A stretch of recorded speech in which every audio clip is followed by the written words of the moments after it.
Assalamualaikum warahmatullahi wabarakatuh. Halo, perkenalkan nama saya Zara Safa Kamila, biasa dipanggil Safa. Saya dari kota Jakarta. Nah, hari ini saya ingin membagikan apa aja sih yang saya pelajari kemarin dalam workshop manajemen terapi kebahagiaan Certified Happiness Management Therapy yang diadakan oleh Adam Institute hari Minggu kemarin. Nah, secara garis besar, kemarin workshopnya membahas tentang 11 poin. Apa aja ya poin tersebut?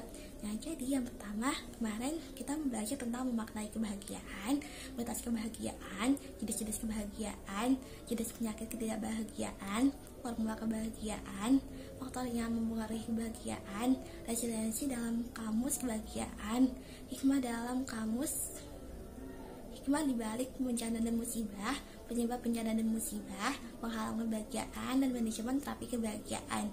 Nah, sebenarnya apa sih itu kebahagiaan?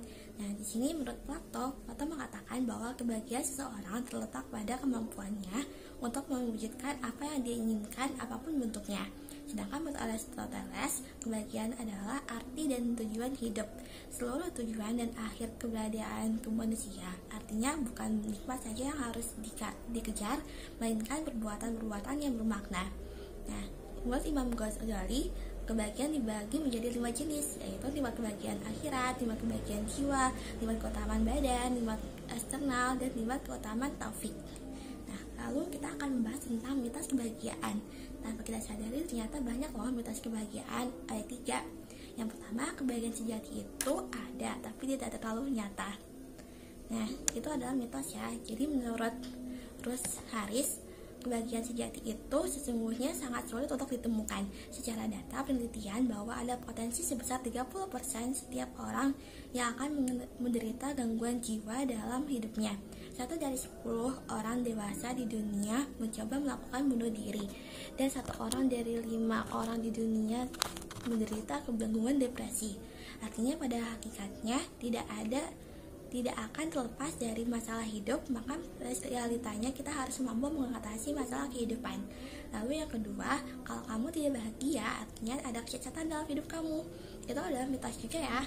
Nah, banyak yang beranggapan bahwa kesulitan merasa bahagia karena kondisi mental yang tidak baik-baik saja, padahal manusia hanya melakukan evolusi berpikir supaya dapat beradaptasi dengan keadaan yang ada. Pada hakikatnya, evolusi berpikir pada depresi akan menjadikannya lebih kuat menjalani kehidupan. Berhentilah memikir sesuatu yang memberatkan, karena itu yang akan menjadi penderitaan.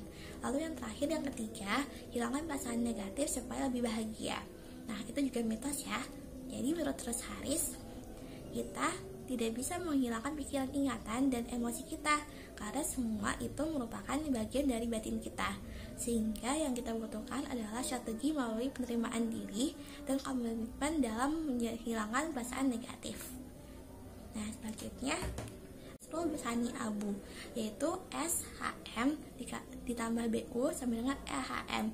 Nah, jadi kalau kita mau bahagia, kita harus memiliki rumus hidup itu. Nah, terakhir saya akan menutup dengan sebuah quotes, di mana orang yang bahagia bukan berarti tidak pernah mengalami penderitaan.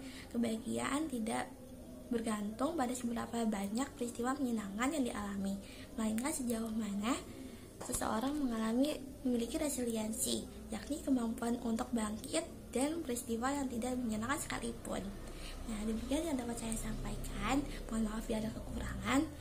Terima kasih atas perhatiannya. Wassalamualaikum warahmatullahi wabarakatuh.